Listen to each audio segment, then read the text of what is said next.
Hello there! I am Andrew Kelley, the creator of the Zig programming language, and I am here to talk to you today about how Zig lets you express the inherent concurrency of the problems that you're trying to solve with code using async await. Let's jump right into it. So what's async await? It's, besides buzzwords. I'll tell you exactly what it is. It's language level syntax that lets you start multiple operations at the same time and then selectively wait until some number of them are completed before continuing on with the data. So if I were to sort of show it visually, you can think of your software as a pipeline, and you can think of each of these little shapes as little operations that you need to do in order to process data.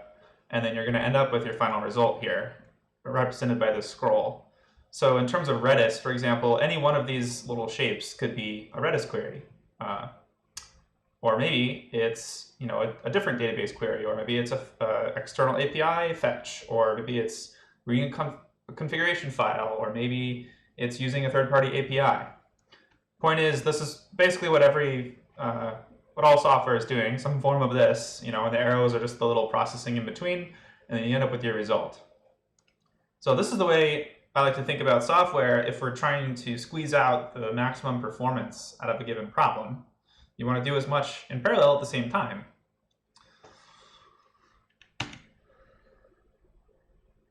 Async await helps you model your code this way, but it brings a new problem to the table that you previously didn't have before you try to use async await.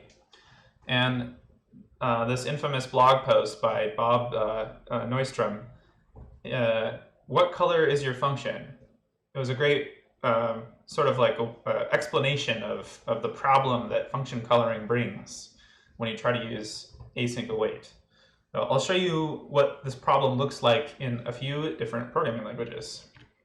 So here's some Rust code. I found this by searching for Rust async await and looking at the first example that came up in the documentation. And so what you can see here is that there's an async keyword in front of this function, and it no longer can be called like a normal function. And you can see that down here where it is called, we have to use .await in order to get the value out of it. Likewise, this function here, bar, is not a normal function because it's a future of some kind. I think it's returning this async future. And so this function bar also cannot just be called like a normal function. If you want to get the output value, you're going to have to use await.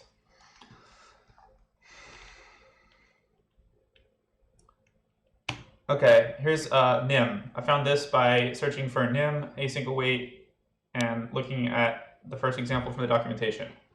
So this is the same problem. Here's an example code. We call socket.receive. We get a value that is a future. It is not the result of the function call. And in order to get the actual result, we have to use a callback function, and then we use future.read to get the result of this async function call. This is the same form of function coloring as Rust. All right, what's next? JavaScript. Same deal. Here we are, I don't even really understand this example. It's really verbose. But the point is, this is what your code looks like. It looks like you do an async thing, and then you have to use .then, and you have a callback function, or I guess if you're using this catch thing, like look at how this is not actual code, right? What is this? This is some kind of DSL. This is not actual JavaScript code, with like normal control. This is not normal control flow. This is a DSL. This is what function coloring causes you to do, is restructure your code into this DSL that can interact with these futures or promises. Promise and future are the same concept. Moving on, we have Go. Go, here's this example. I made this example because Go doesn't have async await.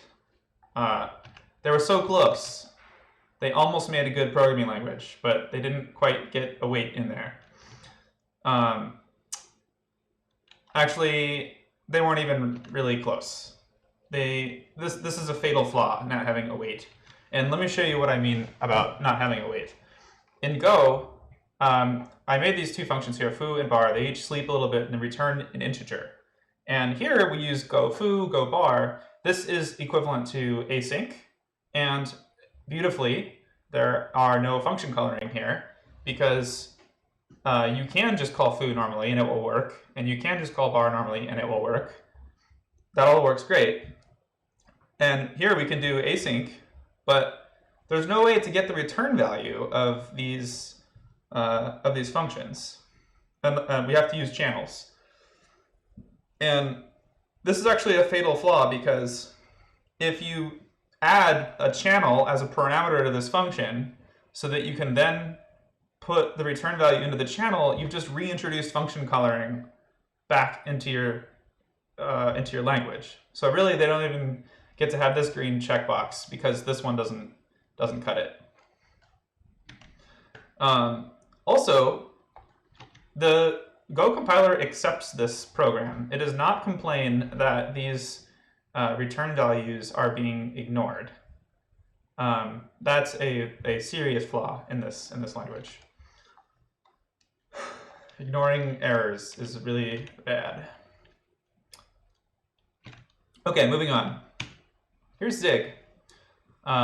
This is the language I'm talking about today. In Zig, we do not have function coloring. So here you can see an example.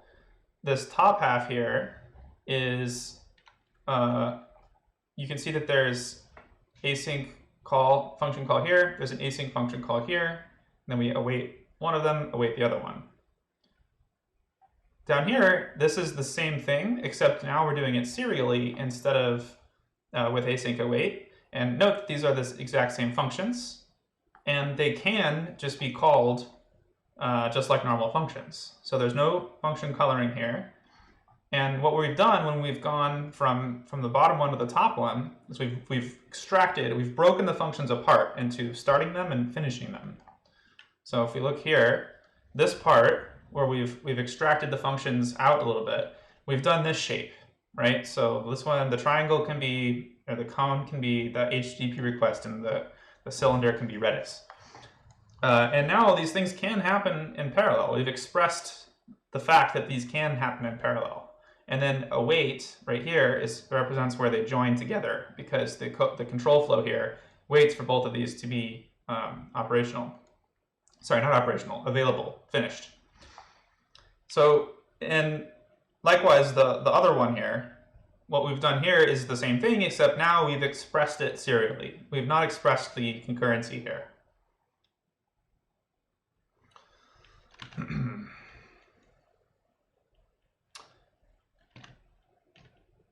All right. What do we got here? This is what we're going to talk about for the rest of the presentation. So first, I'm going to show you a demo, vented versus blocking I/O mode.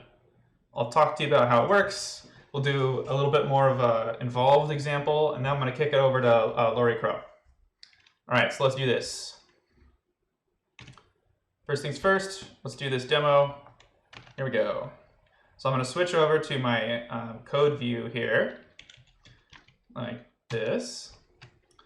And now we're looking at a terminal. And we're going to look at a very simple example here, which is example.zig. Here we are. So all I've done here is just some busy work to set up an allocator, got a reference to the current working directory. All right, here's the actual thing we're going to do. We're going to read one file here. We're going to read another file here. We await here, and then just print the contents of both. So it's the same thing I just showed you, but let's actually just run it and see what happens. So importantly, right here, I've told the standard library that I wish to use a vented I/O mode. So if I go ahead and use build.exe. I can now run it. And we can see that what is it .txt is it's Istanbul, not Constantinople, in case you were confused. And motto is open source software for life. It's a good motto. So just to show you that it's correct here. Okay. So that worked with how we set it up here. Now this is one of 4 ways that I'm going to show you. This is, we expressed the concurrency and we chose evented IO mode. So Zig is able to actually do these things in parallel, depending on whether the operating system actually supports asynchronous file system IO. But you can imagine that this was a network request or just anything else, really. Now, the neat thing is that if I change this to blocking, or I can just comment it out because that's the default, it will still compile and it will still work correctly. So there I recompiled it, and now I run it, and it's the same output.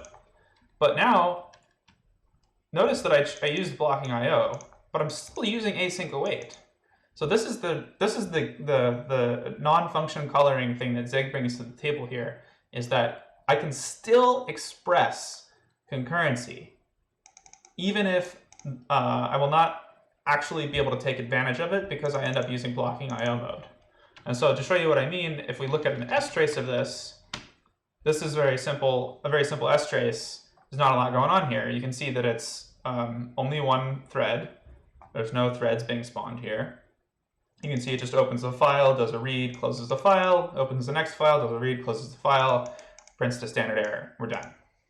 Now, if I go back and I change this back to evented, and I recompile, and then I run the program again with strace. Now I'm going to scroll up. There's a little bit more going on here. So now what we're seeing is the event loop kicking off here. And then finally, oh, you know what I also need to do is enable following threads here. Now we can even see more output. Now you can see I start a bunch of threads with clone. And that's for the event loop. The event loop runs a thread pool. And the reading the file ends up happening, and opening the file ends up happening in a separate thread. Because that's what you have to do on Linux, until recently, but I don't have that set up yet. That's what you have to do on Linux to get concurrent file system, a non-blocking file system IO, is just use a thread pool for that. So that happens, and then finally, we shut down the event loop, everything's done, and we're closed. And I did that only by changing this line, changing the desired IO mode. And now this parallelism that I expressed was able to be taken advantage of. So then the other point is I could also take off async await and just go straight to this.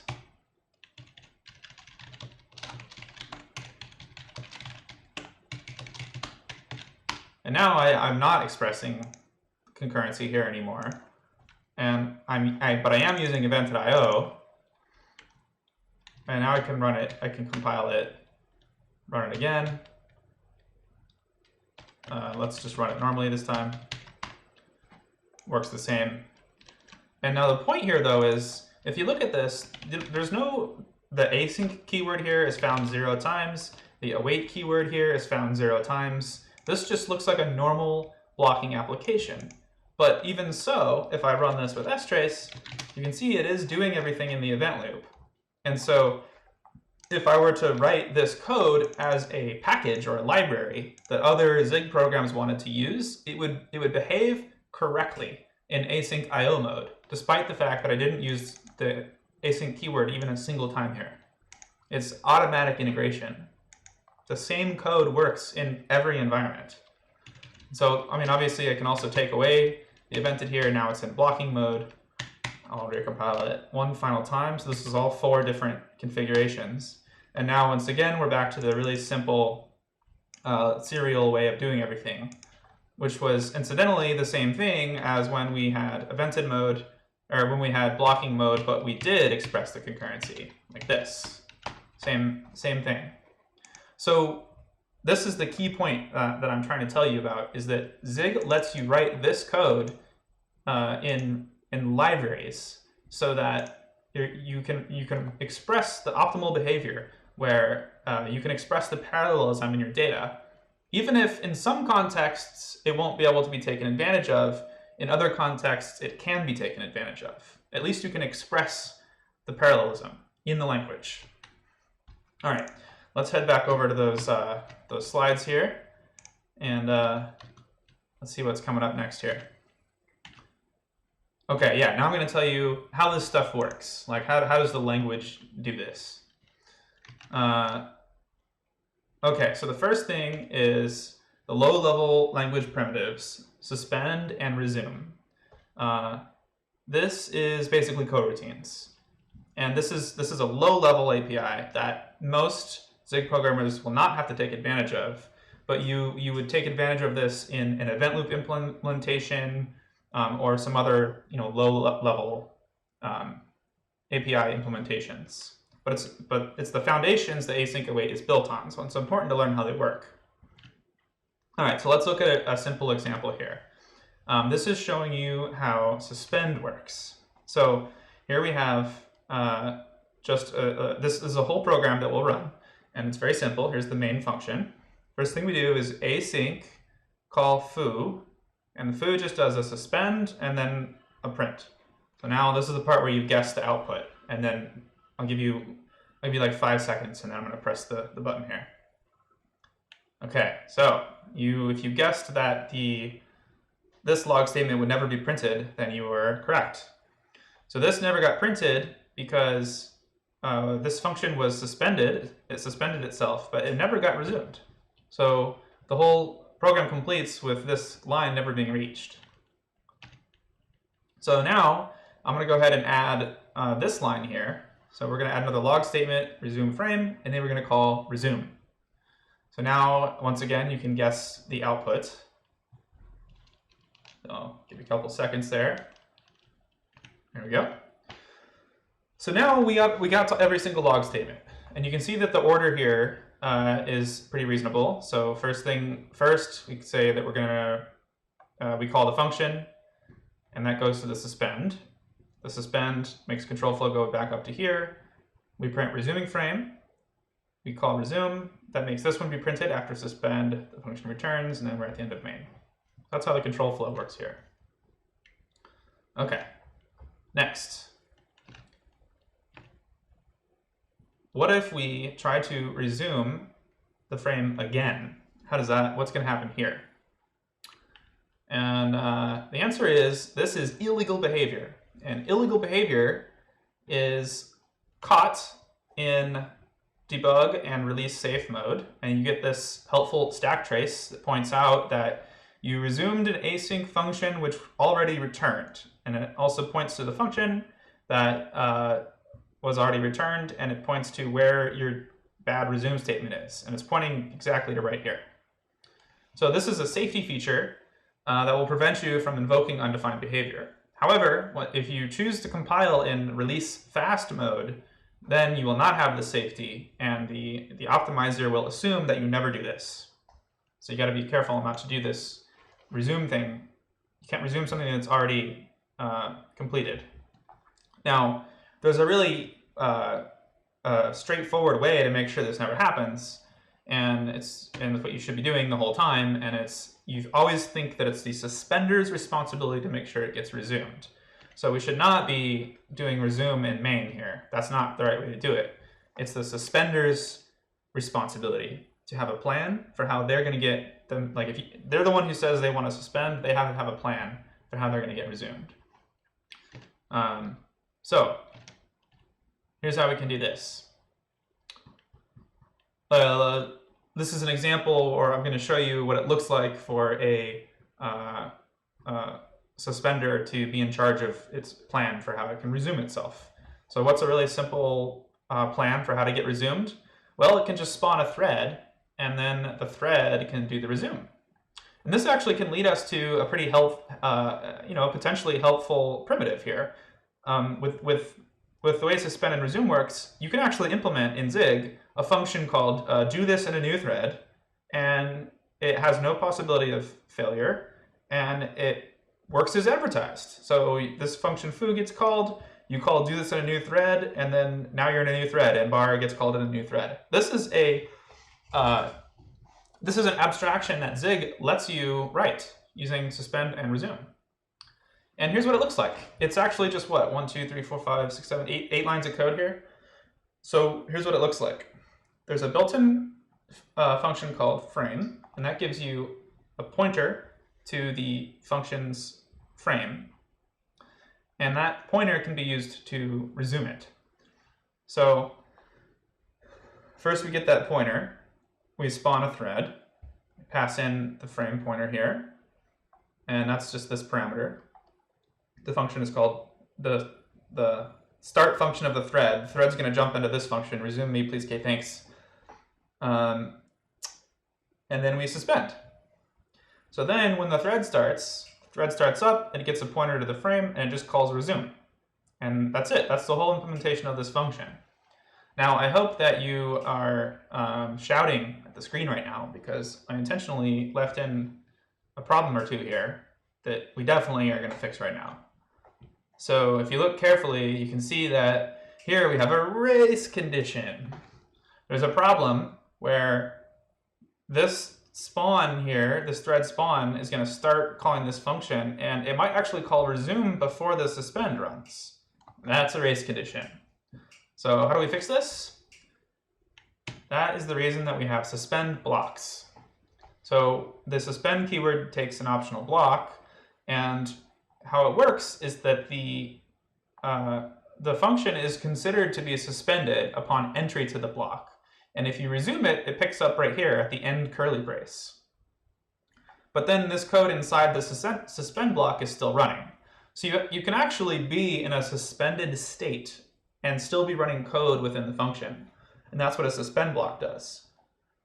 And this fixes the race condition, because now we're considered to be suspended as soon as we hit this open curly brace, so that when the spawn happens and we call this new, we run the resume me, please get thanks function, this function is already considered to be suspended, and so it can then get resumed starting from here while this spawn function call is still finishing off.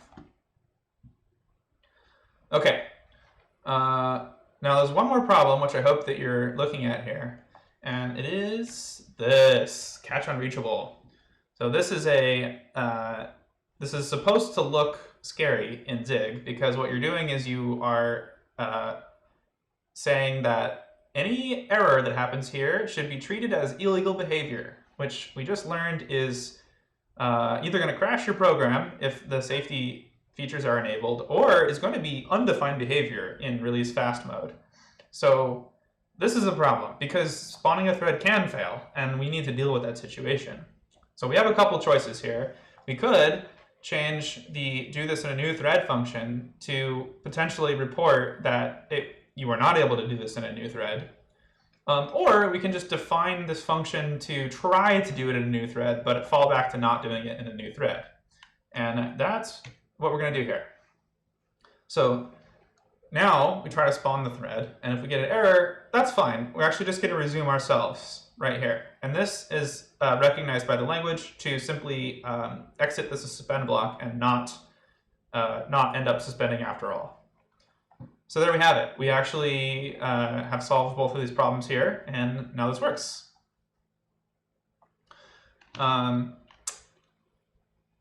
Right.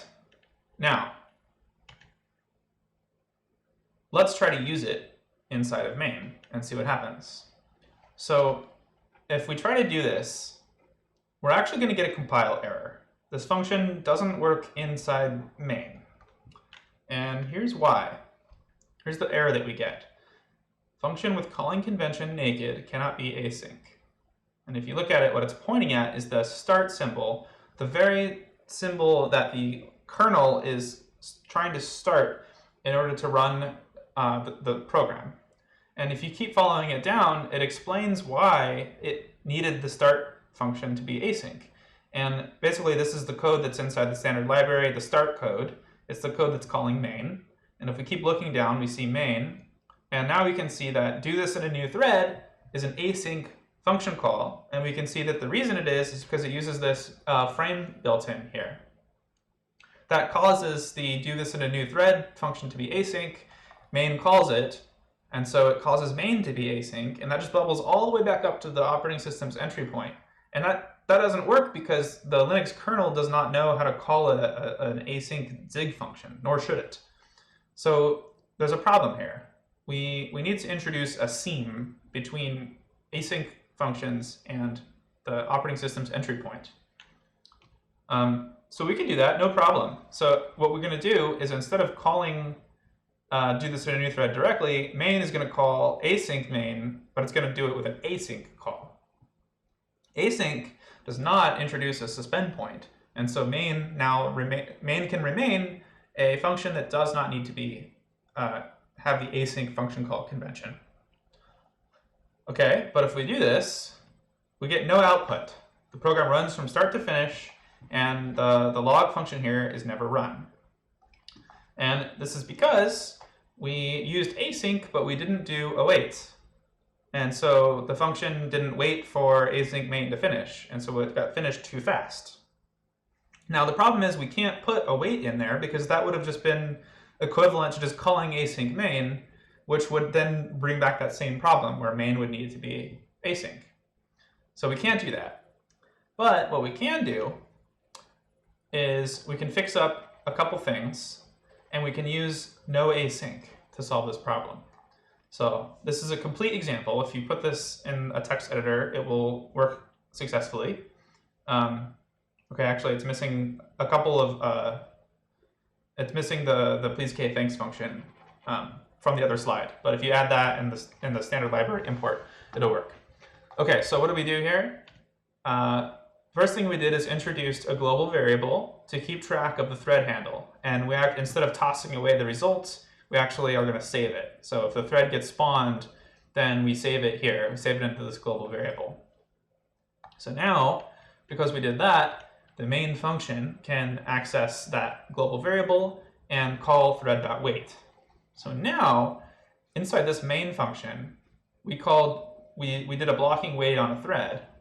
And what's important about this is that because we waited for the thread to finish, we know, therefore, that the async main function has completely finished.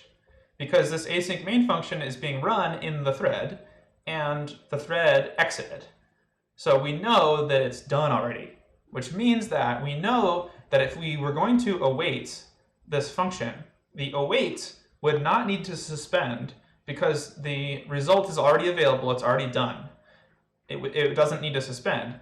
And so this no async here, it introduces a scope where we assert that we know, better than the type system, we know that this await will not need to suspend. We promise that it will already be done. So now we put that in there, and now it works. Now we get our output, and everything's groovy. Now, what we just did is, surprise, we made a primitive event loop. This is it right here. It's these lines in main. You can think of assigning the global thread variable as interacting with the event loop, and you can think of this if thread.wait as a very primitive event loop. And that's why this works. Now, fortunately, there's already an event loop built into the standard library. So if you want to, you don't have to do all this. This is just to show you how these low-level features work. The event loop already provides you some nicer high-level features that can accomplish the same thing. But now that you understand the basics, let's go look at a more complicated example. So I'm going to flip over to my demo screen here, and we're going to close this. We're going to open primitive TCP chat.zig. So this is as the file name suggests, very primitive chat server where you can use netcat to connect and send messages to other people who are connected.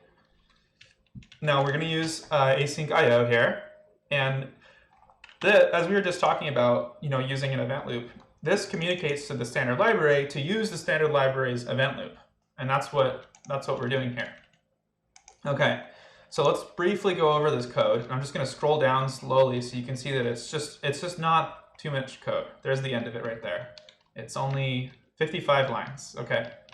I think I can even fit it all on the screen if I, well, almost. Okay, so just so you can see, it's not that much. I also want to show you that the word await shows up 0 times here, and the word async shows up exactly once. So this feature is very unobtrusive to your code structure. Your code doesn't look like those weird DSLs that we were looking at in JavaScript, for example. It looks like normal control flow. Okay, so here's the high level main. We're going to call net.streamServer.initialize. That's just a TCP server. We're going to make a hash map of clients. We're going to put them in the map when they join. Note that this is a database. This needs to be a thread-safe map, and I just don't have one of those available right now. So beware.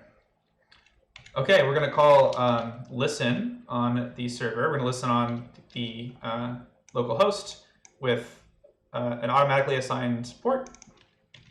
We're going to print where we're listening, and then here's the main loop.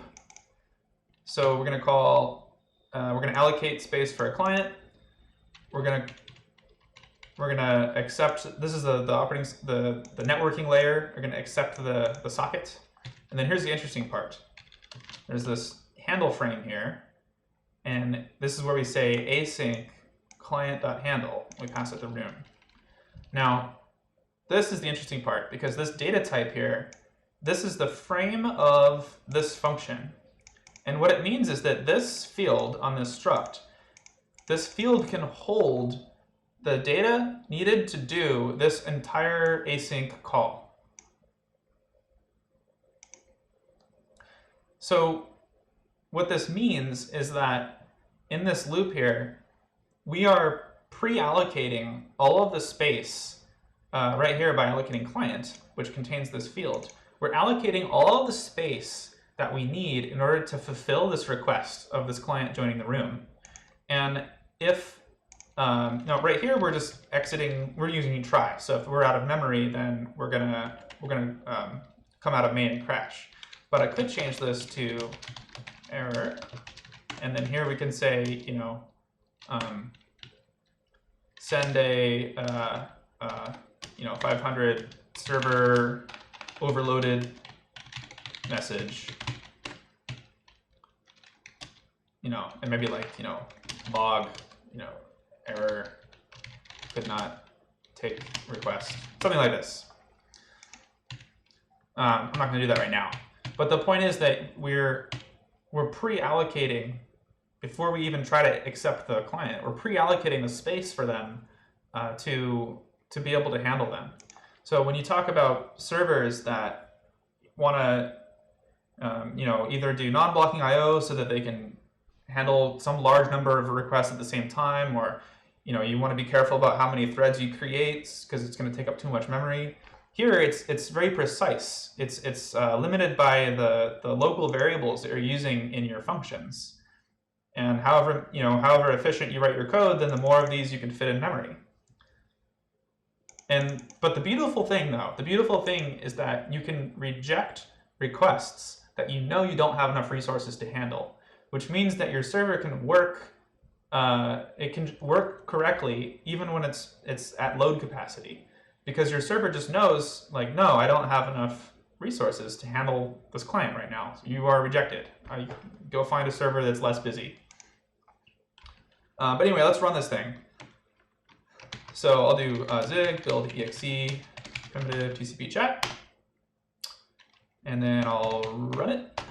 Okay, let's copy this little port number here. So what I'm going to do here is I have these two other tabs, and I'm just going to connect with both of them so that you can see. Actually, I'll put this one to the right where my face is, and then the middle ones will be the people that are going to connect. So I'm going to use netcat, and I'm going to paste that in there. Okay, now I'm over to the right one, netcat, and I'm going to paste that in there. Here we are. So now I can say hello. You can see it turns red because there's output here that I didn't look at yet. Wow, hello, how are you? Oh, let's go over here. ASL? Bruh. Okay. So there, you can see that it's working. And I think it's like pretty nice that it's just 55 lines here, and it's pretty simple how it works. So that's just a little example of what colorless async await can get you here. Okay. What are we doing here? Moving on. Let's go back to the slides here.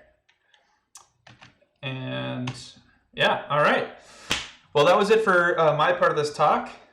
Just a little intro to get you warmed up. And now I'm going to hand it over to Loris Cro, and he's going to present his OkRedis projects.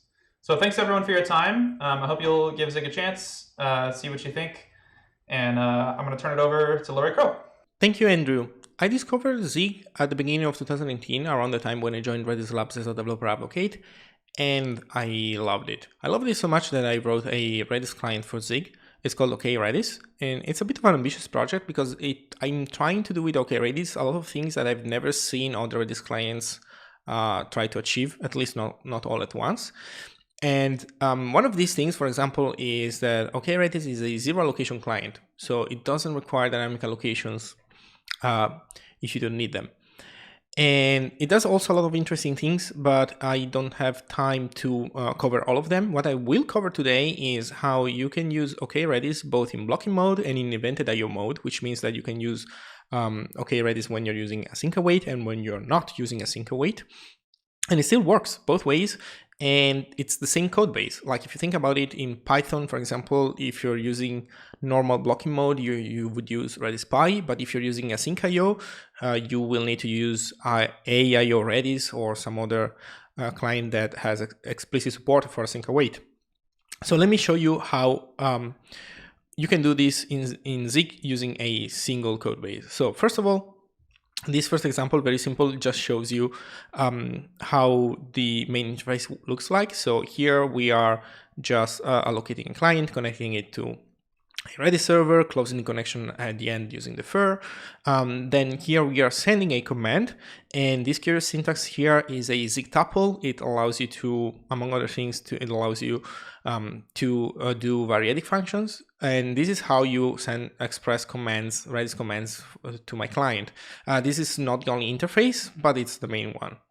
The other interesting part is the first argument. The first argument is it's a type, it's a generic argument. So it would be like an argument expressed within diamond brackets in Java or C# or similar languages. But in Zig, you don't have those.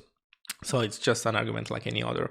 Now, this argument, in this case, void, this argument is used to by the user to request how the Redis reply should be decoded, in which type in Zig.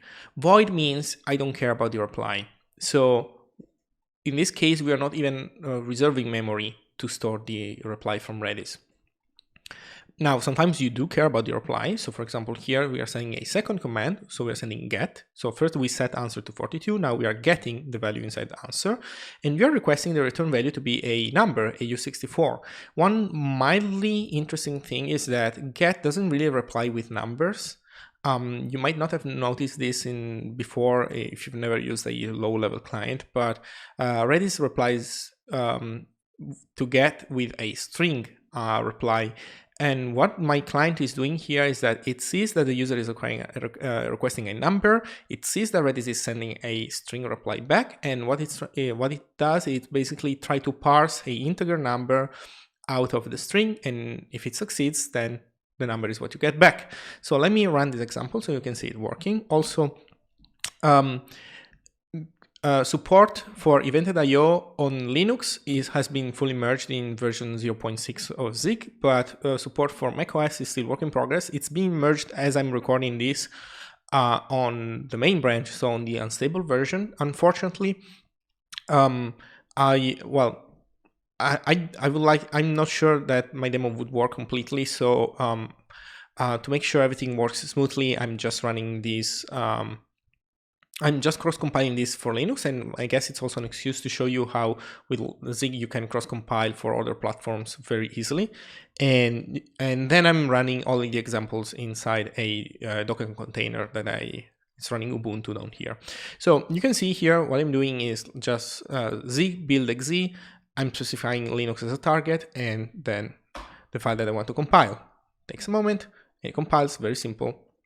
And at that point, I can do exe1 and it runs and gives us the answer back. Also, let me show you, if I try to run this on Mac, it doesn't work because it's not a Mac executable, it's a Linux one. So second example, let me uncomment this. So second example, I want to show you, well, evented IO mode support. So first of all, we are printing if we are in async IO mode or not. Then we are resetting a counter, and here you can see async and await. So this is just a command invocation, but what's interesting is that when you call this function with async returns to you not the final result of the computation, but it returns to you a frame. A Zig frame is roughly an equivalent of a coroutine in Python or task in other languages where it represents a computation that has potentially not completed yet. So what you do with a frame, you await the frame, and once you've awaited the frame, then you get the result. And here we should see that we are incrementing by 1 a key that was set to 0, so we should be getting 1 back. So let me compile the example.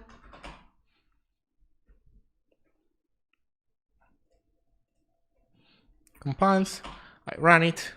We know that we are in async IO mode, and we get 1 back as expected. Now, what's interesting is that by commenting this line, I can disable evented mode, and now we are back in blocking mode. But what's interesting is that you don't need to change this. Now, this won't have all the asynchronous properties that it had before, but it will. But this code will still work without any change. So let me show you that this happens. I'm compiling it again. I'm running it again. This time I know that async IO is false. We are not in evented mode, but we still get 1 as a result. So it still works. This is basically generally speaking, the principle that allows me as a library author to have a single code base work in both ways. And also by reflection, it also what allows you as the user to always use send and not have a different interface, like a different set of functions or a different struct altogether, that works for like one for blocking mode, one for async mode. So this brings us, I think, to the final example. Let me start with evented mode disabled. So we are running this example in blocking mode, so without any event loop. And well, we are instantiating the client. Yes, we are printing if you are in async mode. So this will say false now that when we run this code.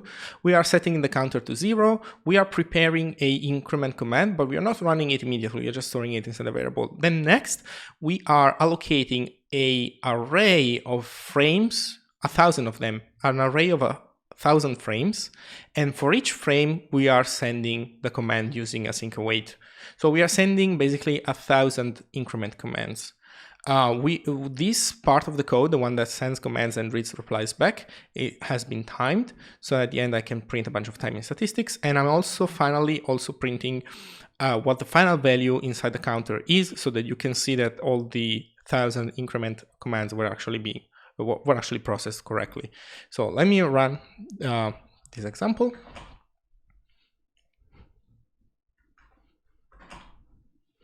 So async IO mode, it's false, yes. It took us almost 300 milliseconds to do all the iterations. So that's 0.3 almost milliseconds per iteration, and the final value is 1,000. So that worked as expected. Now, we were running this in blocking mode, right? So let me re-enable evented mode. So now there's an event loop, and async await is actually performing stuff concurrently and with some degree of parallelism. And I will compile everything again. And now I run it again, and it takes 20 milliseconds to run everything. So async IO is true, right? Takes 20 milliseconds. That's 0.02 milliseconds per iteration. That's pretty fast. And the final value is still 1000. So everything worked again correctly. So what happened here? Why are we having these 10 times performance increase? Why it takes 10 times less time to do everything in async IO mode? So let me explain. In blocking mode, even though we are expressing this in a synchronous fashion, we are not able to do the code at the end that way. This becomes a simple for loop where every command is run from begin to end before we run the next command. So it's 1000 times we are running each command from begin to end. So we send the command, we wait for the reply to come back, we read the reply, and only then we call the second command. This has the implication that when Redis is basically preparing a reply and sending it to us, it doesn't have immediately available the next command from us, because we are waiting for the reply to come to us, to the client, before the client sends the next command. So there's a bit of a dead moment where Redis doesn't have anything yet to process, and it's just sitting there idle waiting for networking to happen, network communication to happen. While in async mode, we are able to send all commands at once, so queue them all together on the TCP socket, and then Redis will always have a next command available to process while sending out replies. So that's really, really important in terms of performance. But keep in mind, this is not to say that async communication is strictly more performant than blocking communication. That's not how this works. Because this can be transformed in a at least equally efficient, probably even more so, version of this code by using pipelining. If we were to put which is supported by my client. Here you can see this documentation. If we were to put all 1000 operations all in a single pipeline execution, yeah, that would be still as efficient. That would basically achieve the same end result as the async code is doing in blocking mode. Now, the problem is in practice that explicit pipelining is amazing when you have a single thread of execution. But when you have multiple threads of execution, think, for example, if your application is a web server, your web server has potentially 10 different clients all at the same time asking stuff, and all at the same time maybe triggering queries to Redis, triggering commands. So it would be hard for you to orchestrate all of these independent things and make them bundle everything, all the different commands in a single pipeline. So async await, in a way, one of the main reasons why async IO, evented IO gives you better performance is because it allows you to implicitly apply some pipelining for commands that belong to very different threads of execution. So yeah, that's all I have for you today. So I hope this was interesting for you. I would also recommend that if you want to learn more about OkRedis, please take a look at the documentation. I encourage you. I wrote a bunch of stuff on all the features that it supports. But even more so, I would encourage you to come and find me on Twitch. I stream almost every day. It likely has been a lot of Zig, but even though it's not always Zig, there's a lot of that for sure. And so if you have any question about Zig, about OkRedis, Redis, or computer science in general, please come stop by and say hi.